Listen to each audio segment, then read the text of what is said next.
သူများနေရာမှာသွားပြီးတော့အလုပ်လုပ်ရတော့မယ်ဆိုတော့တပတ်နေလို့လည်းပြန်လာဖို့မလွယ်ဘူး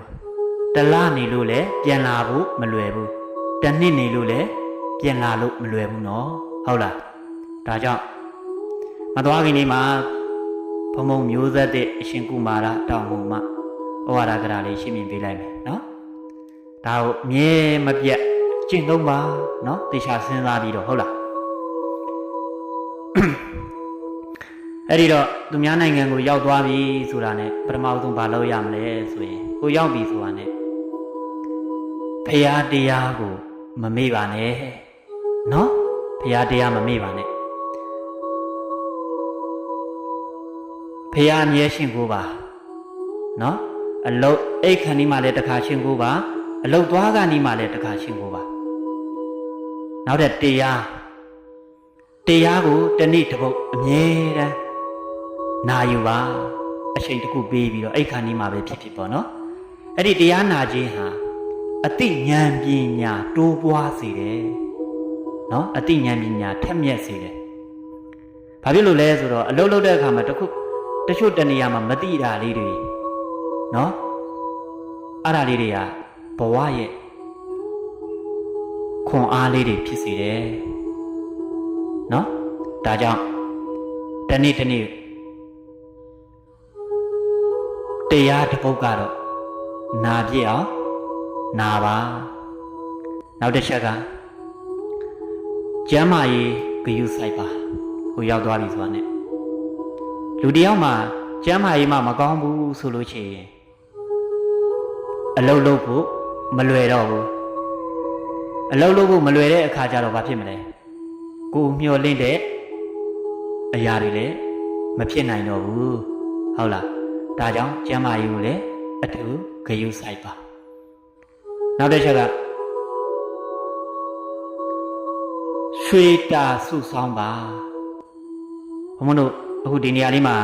တေချာလေးနားထောင်နော်ခိုးခေတ်လူငယ်တွေကပတ်စံရပြီဆိုရင်တထေးကြီးကြာနာပဲနော်ကိုရောက်လို့ရှိရင်ဘာဖြစ်တော့တထေးကြီးကြာနာပဲအဲ့တော့ပတ်စံကိုဟိုကနေပို့လိုက်ပြီဆိုတာနဲ့ဒီရလူတွေကလည်းဘာလို့ကြအိမ်ဆောက်ကြတယ်အဲ့ဒါမှပထမဆုံးမှားတာပဲနော်ပထမဆုံးမှားတာပဲဘာဖြစ်လို့လဲဆိုတော့ဖုံဖုံဖြစ်စေခြင်းတဲ့တဘောကကျမ်းမာရေးအထောက်အကူဖြစ်ဖို့ရဲ့စီးပွားရေးကိုရင်းနှီးဖို့ရဲ့အဓိကကြားတယ်နော်စီးပွားရေးရင်းနှီးပြီးစီးပွားရေးတစ်ခုမှရင်းနှီးမှသာလဲရင်ပတ်စံနေအဆင်ပြေပြီဆိုမှအိမ်ကဘယ်ချိန်ဆောက်ရတယ်လေမဟုတ်လားအခုကစီးပွားရေးမရင်းနှီးဘူးကျမ်းမာရေးတော့ကလည်းမဆူဆောင်းမိဘူးအိမ်ဝဲပို့ပြီးတော့အိမ်ဆောက်လိုက်တဲ့အခါကျတော့ကဲကိုကလည်းပြန်လာရောဘယ်မှာတော့ပတ်စံဘယ်မှာအောင်ကျမ်းမာရေးတစ်ခုဖြစ်ပြီဆိုရင်ဘယ်မှာတော့စီးပွားရေးအဲ့ဒီအိမ်ဆောက်ထားတဲ့ပုံမှာပဲဘာဖြစ်လဲငတ်ကြရောပေါ့မဟုတ်လားဟမ်ဒီနေရာလေးအလုံးတပည့်တွေတေချာနားထောင်တော့ဒီနေရာလေးဟုတ်တယ်ဗလားအဲ့လိုနောက်ကတကမပေါင်းသူတော်ကောင်းနေဟုတ်လားဒီနေရာလေးကတကယ်ဘုံဘုံလို့ဒါတွေ့ကြုံရတဲ့အရာလေးတွေပဲအဲ့တော့အိမ်လဲဆောက်ပြီးတော့ဘဝနေရဲ့အလောက်ကလည်းပြည့်ပြီးဗီဇာလည်းပြည့်ပြီးပြန်လဲလာရောဘာဖြစ်လဲကျမ်းမာရေးမကောင်းတော့ဘူးပြင်မှန်းဘယ်မှာလဲအဲ့ကျမ်းမာရေးအတွက်ဘယ်မှာလဲဘာလုပ်မလဲစီးပွားရေးဒီဆောက်ထားတဲ့အိမ်ပေါ်ကြီးမှာတက်ပြီးတော့ငတ်နေကြရတော့မှာအလောက်ကစီးပွားရေးမရင်းနှီးတာပတ်စံမစုမိထားတော့နော်ဒါကြောင့်ရွှေတာစုဆောင်ပါနောက်တစ်ချက်မပြင်းပါနဲ့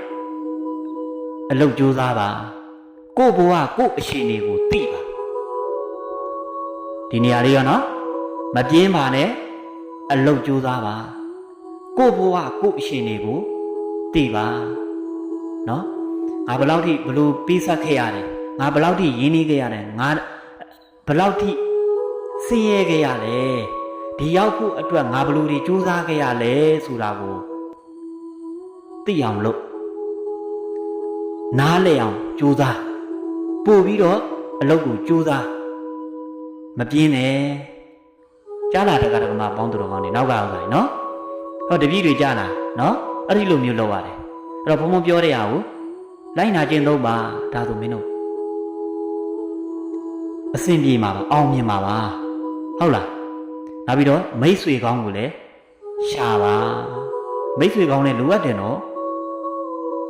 မိတ်ဆွေကောင်းလည်းလိုအပ်တယ်ဒါကြောင့်မိတ်ဆွေကောင်းလည်းရှာပါဒါဆိုရင်တပည့်တို့ဘဝတွေဟာအထက်တန်းကြတနေ့ကျရင်နေရမှာပါနော်ဖရာတရားကိုလုံးဝမမေ့နဲ့နော်တရားတစ်ပုဒ်ကိုအမြဲတမ်းနာပါအဲ့ဒီတရားတစ်ပုဒ်ကလည်းဘာဖြစ်လဲအသိဉာဏ်ကိုတိုးပွားစေတယ်နော်အသိဉာဏ်တိုးပွားစေတယ်ထက်မြက်စေတယ်ဟုတ်လားအလုပ်တစ်ခုတစ်ခါတလေမသိတာတွေကဒီတရားထဲမှာအကုန်ပါတယ်နော်ဘဝရဲ့ခွန်အားဘဝရဲ့ဟိုးတန်တရားအဆက်ဆက်ထိကိုပေးမှဒီတရားတစ်ပုဒ်ကအဲ့တော့နေ့စဉ်တရားတစ်ပုဒ်ကိုနာပြည့်အောင်နာသွားကြနော်အလုတ်သွားကနေမှလည်းဘုရားရှင်ကိုသွားပါအနန္တောနန္ဒ၅ပါးကိုဥတိုင်းပြီးတော့ရှင်ကိုသွားပါနောက်ပြီးတော့အဲ့ခါနီမှလည်းဘုရားရှင်ကိုအနန္တောနန္ဒ၅ပါးကိုဥတိုက်ရှင်ကိုပါဘယ်တော့မှမမေ့နဲ့ကြားလားကဲဒါလေးကိုအမြဲမပြတ်အားလုံးကျင့်သုံးကြပါလို့နော်ဘုံဘုံမျိုးဆက်တဲ့အရှင်ကုမာရတောင်မူမတိုင်းတစ်ပါးမှာလှုပ်လှုပ်နေတဲ့တပည့်တရားဓမ္မပေါင်းသူတော်ကောင်းတွေကိုဩဝါဒကထာရှင်းပြပေးလိုက်ပါတယ်အားလုံးပဲအောင်မြင်တိုးတက်ကြီးပွားချမ်းသာပြီးတော့အစစရရအစဉ်ပြေနိုင်ကြပါစေ